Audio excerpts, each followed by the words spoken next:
नमस्कार, मेधज astro channel पे आप परिवार और संस्कार में आपका बहुत-बहुत स्वागत है। दिन 18 जनवरी 2026 रविवार। पंचांग की श्रृंखला में हम लोग आगे बढ़ते चले जा रहे हैं। मुझे बहुत खुशी है, I am very happy. Anil Tatekar ji MP के हैं। इन्होंने पूरा पंचांग 1 महीने का बना के ये पोस्ट किया है ग्रुप पे, 12 फरवरी तक का।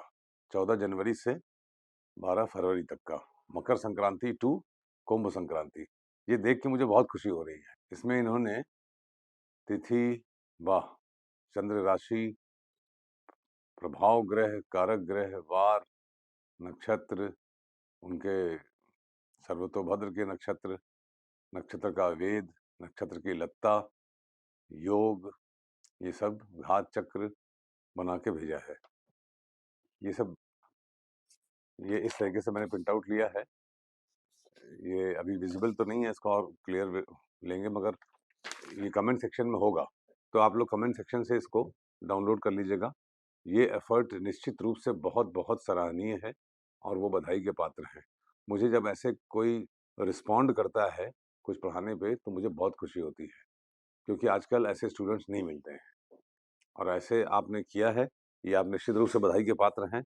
इसके रिवॉर्ड स्वरूप में, रेसिप्रोकेशन में, मैं आपकी कुंडली देखूंगा।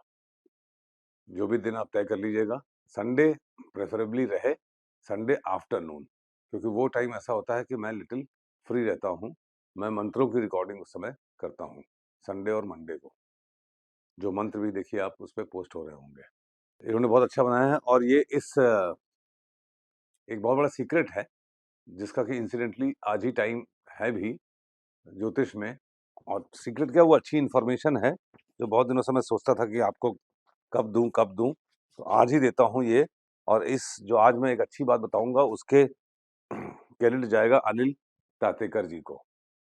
उनके इसके रिवॉर्ड के रूप में मेधज एस्ट्रो के सबको मैं ये एक गिफ्ट देता हूं आज के नॉलेज में। अभी मैं पंचांग का कर लूं, उसके बाद आपको बताऊंगा।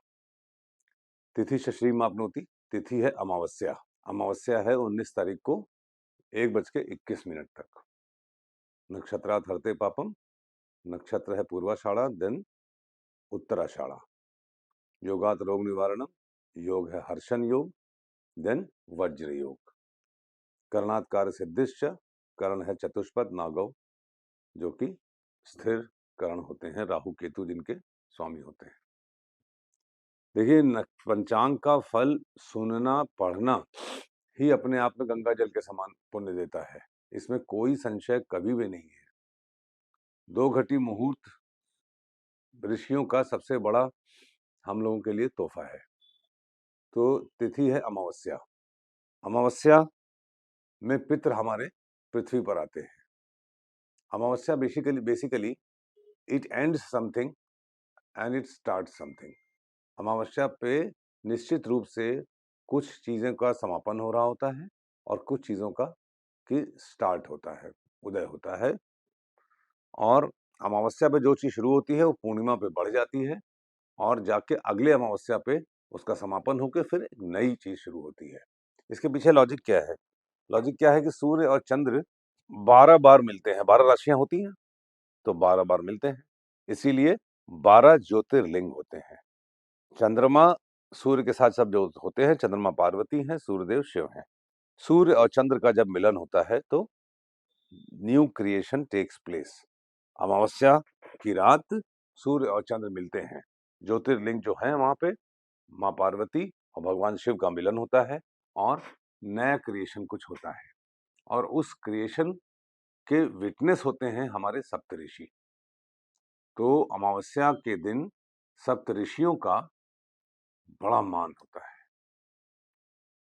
ओम सप्तऋषये नमः, ओम गुरवे नमः इत्यादि, ओम नमः शिवाय, ओम पार्वती पतये नमः।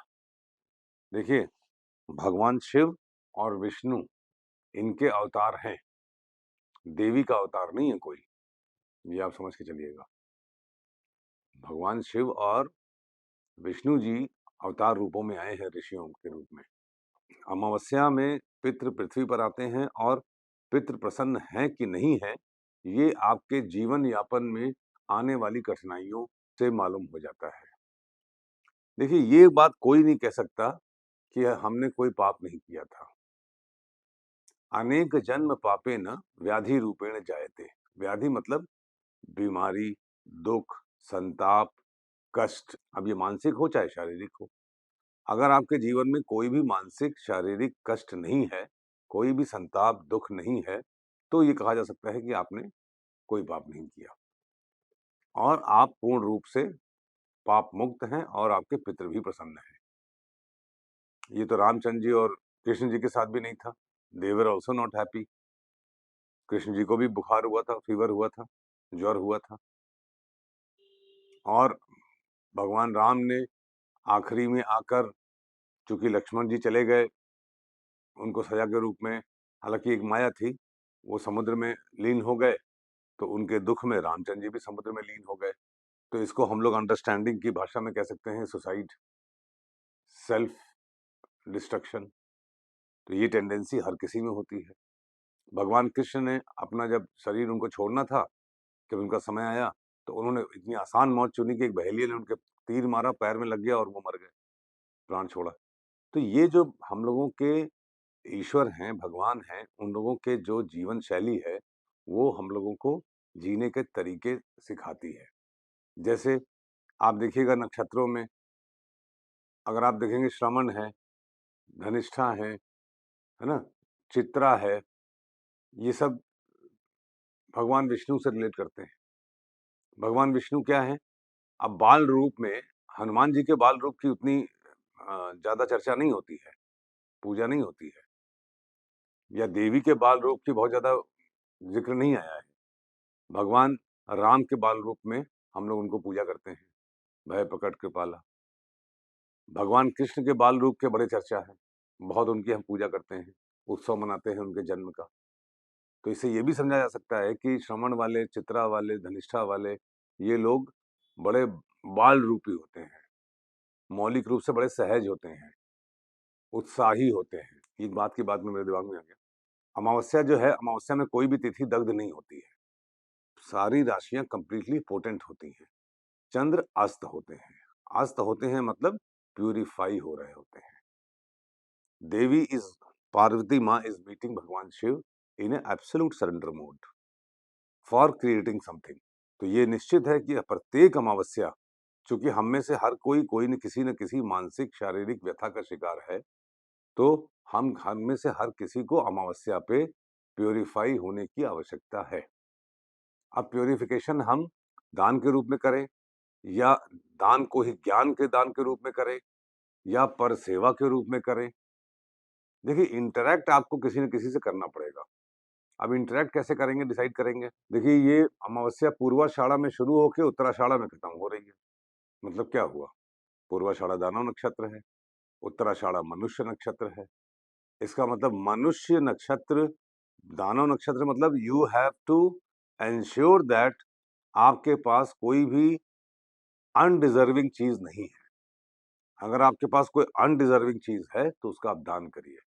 नक्षत्र बेसिकली हमारी लाइफस्टाइल है। अगर आप नक्षत्रों के बारे में पढ़ेंगे, राशियों के बारे में और ज्योतिष के डीप में अगर आप पढ़ेंगे, तो ये देखेंगे कि बहुत सारे दोष हर नक्षत्र में एप्लीकेबल है। मोटा मोटी एक्स्ट्रा मैरिटल अफेयर, मोटा मोटी धन का लालच, मोटा मोटी में स्वार्थ, मोह, तो इनका उपचार अगर देखा जाए तो अमावस्या, पूर्णिमा और संक्रांति के ही दौरान होता है। ये अमावस्या पूर्वाषाढ़ा से उत्तराषाढ़ा, पूर्वाषाढ़ा नक्षत्र है आपका 10:14 तक। चलिए, वारात आयुष्वर्धनम वार है रविवार। रविवार सूर्यदेव, आज आपको सूर्यदेव की बहुत इंटरेस्टिंग बात बताऊंगा, चूंकि अनिल तातेकर जी ने बड़ा प्रसन्न कर दिया। पहले भी उन्होंने पूरा लिखा था महीने भर का पंचांग, आज भी लिखा है। और जो आपने अनिल तातेकर जी, जो आपने लिखा है हाथ से, पूरा जोड़ के, चार्ट बना के, कॉलम एरो बना के, आप निश्चित रूप से समझिए कि आपने अनेकानेक जन्मों के कई पाप काटे हैं। गंगा जल के समान आपको इसका पुण्य मिलेगा।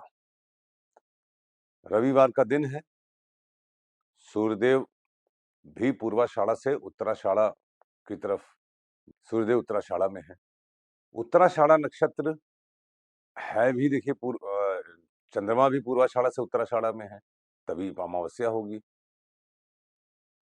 देखिए पूर्वाषाढ़ा उत्तराषाढ़ा नक्षत्र को समझने के लिए आप एक बात ये समझिए कि पूर्वाषाढ़ा दानव नक्षत्र है और उत्तराषाढ़ा मनुष्य नक्षत्र है। उत्तराषाढ़ा पूर्वाषाढ़ा वो पानी जो वरुण देवता है इसके आपस जो कंटेनर में है, विश्व देवता है, पूरे विश्व के देवता है। उत्तराषाढ़ा में जो लोग जिनके चंद्र हो या लग्न हो या सूर्य हो या कोई मेजर प्लैनेट हो, ऐसे लोग जीवन में बहुत बड़ा कुछ करने के लिए पैदा होते हैं। भीष्म पितामह जी का है। अब उत्तराषाढ़ा में ही इस वक्त बहुत सारे ग्रह भी हैं, सूर्य आपके, मंगल, शुक्र, 4 ग्रह उत्तराषाढ़ा में हैं और तब ये अमावस्या हो रही है। इसका मतलब न्यू क्रिएशन जो हो रही है सूर्य और चंद्र द्वारा, शिव और पार्वती द्वारा, उसको इन्फ्लुएंस कर रहे हैं मंगल और शुक्र। इसका मतलब something greatly innovative is being created. मंगल और शुक्र और बुध अस्त जरूर हैं, मगर जब अस्त हैं तो इट इज क्रिएटिंग समथिंग। ये दिन है कुछ क्रिएट करने का, और इस क्रिएशन के मौके को आप छोड़िए बिल्कुल नहीं। जब उत्तराषाढ़ा नक्षत्र एक्टिवेट होता है में चंद्र होते हैं, तो पूर्वा भाद्रपद, मृगशिरा और उत्तरा फाल्गुनी में भी को भी इक्वली एक्टिवेटेड समझना चाहिए। अर्थात अपूर्वाषाढ़ा जब होता है तो उत्तरा भाद्रपद, आर्द्रा और हस्त। ये देखिए यहाँ से आपको ये समझना चाहिए कि अगर कोई प्लेनेट आपकी कुंडली में पूर्वा भाद्रपद, मृगशिरा, उत्तरा भाद्रपद, उत्तरा फाल्गुनी, आर्द्रा, हस्त इत्यादि में यदि प्लेनेट हो तो they will equally be potent today from this amavasya. क्योंकि इस अमावस्या के बाद माघ महीना लगेगा, माघ महीना लगेगा, मकर राशि दग्ध हो जाएगी, मूल नक्षत्र दग्ध हो जाएगा, श्रवण नक्षत्र दग्ध हो जाएगा। उस पर हम लोग फिर बात करेंगे। तो ये अमावस्या बहुत इंपॉर्टेंट है। करणात् कार्य सिद्धिश्च, करण क्या है? करण आपका है हर्षण करण, जो कि चित्रा नक्षत्र में पड़ता है, और उसके बाद रात में वज्रकरण है। हर्षण ही माना जाएगा क्योंकि शाम तक 9 बजे तक है हर्षण करण। हर्षण करण के स्वामी सूर्यदेव होते हैं। हर्षण करण के स्वामी सूर्यदेव होते हैं। सूर्यदेव का अत्यधिक प्रभाव है क्योंकि योगाद यो रोग निवारण। आज सूर्यदेव की बड़ी कृपा है। My dear friends, we are very lucky. ये अमावस्या का जो संकेत है, जो मुझे समझ में आ रहा है, वो अत्यधिक शुभ है। इस पक्ष में 15 दिन में पूर्ण लाभ लेने के लिए देखिए मैं आपको बताता हूं, अभिजीत मुहूर्त जो होता है, करणात् कार्य सिद्धिश्च, कर्ण है राहु केतु वाले, चतुष्पद। चतुष्पद कर्ण, नागव कर्ण जब भी हो तो हमेशा याद रखिए फोकस्ड काम करिए, कोई भी फालतू काम मत कीजिए। अमावस्या के आसपास ये कर्ण लगते हैं, ठीक है। इस समय जनरल काम नहीं, फोकस टारगेटेड काम करने वाले होते हैं। इनका इतना ही मतलब होता है, इसमें कोई अच्छा बुरा नहीं होता है। फोकस काम करने के लिए ये करण होते हैं। अब मैं आता हूं उस गिफ्ट की बात जो मैं बोल रहा था अनिल तातेकर जी के इस मंथली पंचांग बनाने के रिवॉर्ड के रूप में। देखिए अभिजीत जो मुहूर्त होता है, भगवान कृष्ण ने अभिजीत मुहूर्त को तारामंडल से बाहर कर दिया था। क्यों कर दिया था? क्योंकि दुर्योधन ने जाके सहदेव जी से पूछा कि सहदेव जी और नकुल बहुत बड़े, नकुल धनुर्धर थे और सहदेव जी बहुत बड़े ज्योतिष थे। उन्होंने उनसे पूछा कि हम लोग युद्ध किस मुहूर्त में शुरू करें, तो सहदेव जी ने अभिजीत मुहूर्त बता दिया, क्योंकि अभिजीत मुहूर्त में लड़ेंगे तो कोई हार ही नहीं सकता है। तो भाई कौरव पांडव में लड़ाई होगी तो कोई तो हारेगा, और भगवान कृष्ण चाहते नहीं थे कि पांडव हारे, इसीलिए उन्होंने, क्योंकि कोई भी अभिजीत मुहूर्त को सेलेक्ट कर लेगा तो वो कभी नहीं हारेगा, वो स्थिर हो जाएगा, अभिजीत हो जाएगा। तो उन्होंने अभिजीत मुहूर्त को तारामंडल से बाहर कर दिया, परंतु मुहूर्त पर्पस के लिए वो इक्वली एप्लीकेबल है। ध्यान से सुनिएगा, मुहूर्त पर्पस के लिए 28 नक्षत्र एप्लीकेबल है। इसीलिए आप देखेंगे कि जो मुहूर्त विद्या है, आप जब हम सर्वतोभद्र लेते हैं, तो वो 28 नक्षत्र इंडिकेट करता है, ना कि 27, क्योंकि 4 डायरेक्शन है, 7 चौक 28, एक डायरेक्शन में 7 नक्षत्र। ये आपको समझने की आवश्यकता है। आपको ये भी देखना होगा कि अभिजीत मुहूर्त सर्वतोभद्र के चक्र के अनुसार किस-किस नक्षत्र के साथ एक्टिवेट होता है। वो नक्षत्र भी आपको अभिजीत के समान फल देंगे। ये बहुत गौर करने वाली बात है, इसको आप ध्यान से सुनिएगा मेरी बात। अभिजीत मुहूर्त कब-कब एक्टिवेट होता है, ये कृपया कोई चेक करे और कमेंट बॉक्स में लिखे। किन-किन नक्षत्र में चंद्र जाएँ, तो अभिजीत नक्षत्र एक्टिवेट होता है। ये अभिजीत नक्षत्र मुहूर्त पर्पस के लिए है। डिग्री वाइज़ अगर देखा जाए, तो धनु राशि का आखिरी एक चरण और मकर राशि के शुरुआत के 3 चरण, ये उत्तराषाढ़ा नक्षत्र के होते हैं और उसके पश्चात श्रवण नक्षत्र के 4 चरण होते हैं। तो मकर राशि में 6.42 डिग्री अर्थात उत्तराषाढ़ा का चौथा चरण।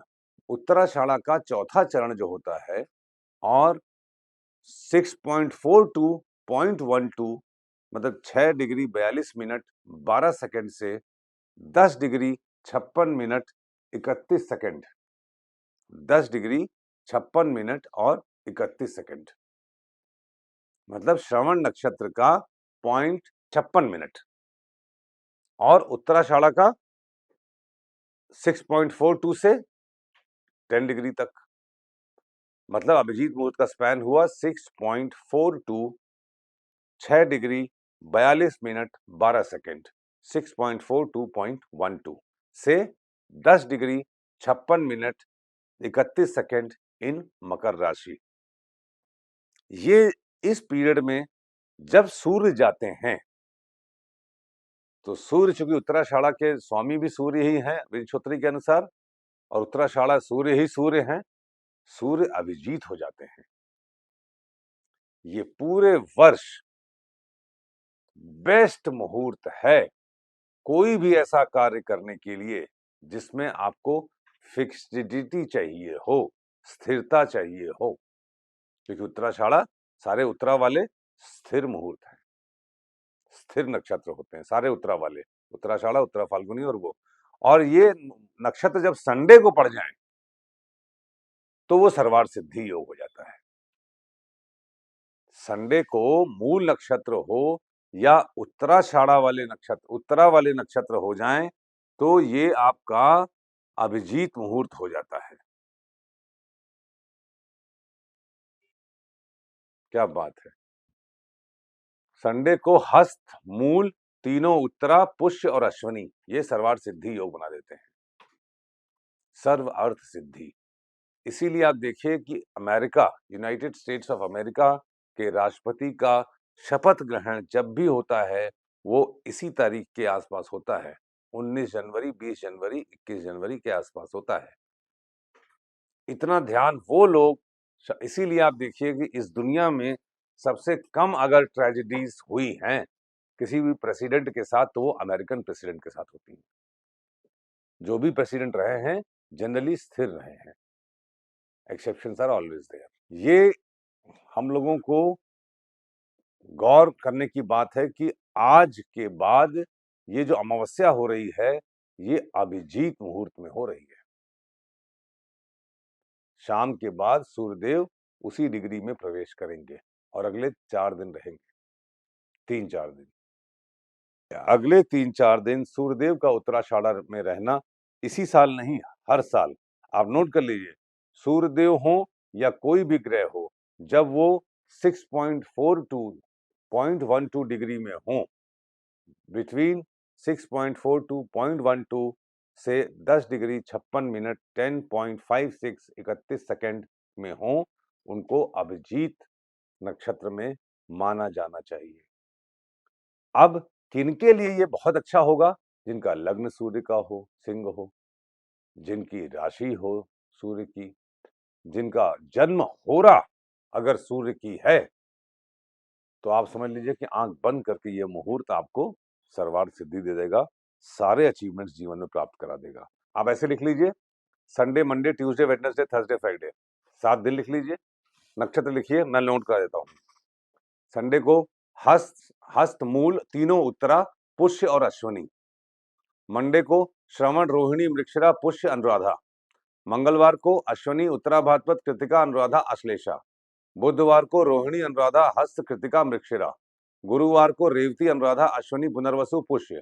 शुक्रवार को रेवती, अनुराधा, अश्विनी, पुनर्वसु, श्रवण। शनिवार को श्रवण, रोहिणी और स्वाति। जब ये इन वारों को ये नक्षत्र होते हैं, चंद्रमा इन नक्षत्र में होता है, तो सर्वार्थ सिद्धि योग बनता है। ये सिर्फ इन्हीं दिनों में ही नहीं बनता है, आप अपनी कुंडली में भी देखिए कि क्या सूर्यदेव इनमें से किसी नक्षत्र में है, तो सूर्यदेव को अभिजीत नक्षत्र में समझिए, सर्वार्थ सिद्धि योग बनाता समझिए। क्या चंद्रमा आपके इन जो लोग श्रवण में, रोहिणी में, मृगशिरा, पुष्य, अनुराधा में पैदा हुए होते हैं, उनके चंद्र को सर्वार्थ सिद्धि में समझिए, योग बनाता हुआ। गुरुदेव यदि रेवती में हो, अनुराधा में हो, अश्विनी में हो, पुनर्वसु में हो, पुष्य में हो, तो आप उनको समझिए कि गुरुदेव सर्वार्थ सिद्धि योग बना रहे हैं। बना किसके लिए रहे हैं? यदि आपका लग्न जिस वार से बन रहा उसका फ्रेंडली हो, या हो रहा उसकी फ्रेंडली हो, या राशि स्वामी उसका फ्रेंडली हो। इस बात को मनन कीजिएगा। ये बहुत गहरी बात मैंने बताई है, इसको समाहित करिएगा, अपनी डेली रूटीन में इसको अप्लाई करिएगा। लत्ता जो आपने लिखी है अनिल काटेकर जी, ये अपने चंद्रमा की ही लत्ता लिखी है, जबकि मैं हर एक नक्षत्र की लत्ता हर पंचांग के दिन ये समझने की परंपरा को होना चाहिए, जिसको कि मैं समझा दूंगा अगले वीडियोस में। Thank you very much. घर से बाहर निकलने से पहले आप, चूंकि रविवार है तो पान खा के निकलिए। अमावस्या पे विष्णु सहस्त्र नाम सुनिए। उत्तराषाढ़ा नक्षत्र है। विष्णु सहस्त्र नाम कलयुग में हम सबको भवसागर से पार निकालने के लिए एक ही महामंत्र है। अमावस्या को वेस्ट मत कीजिएगा, सर्वार्थ सिद्धि योग में बन रही है। संडे में ये अमावस्या हो रही है, इसका मतलब हमको कुछ अचीव करने के लिए ये अमावस्या आ रही है। Thank you very much. Happy Amavasya. Thank you.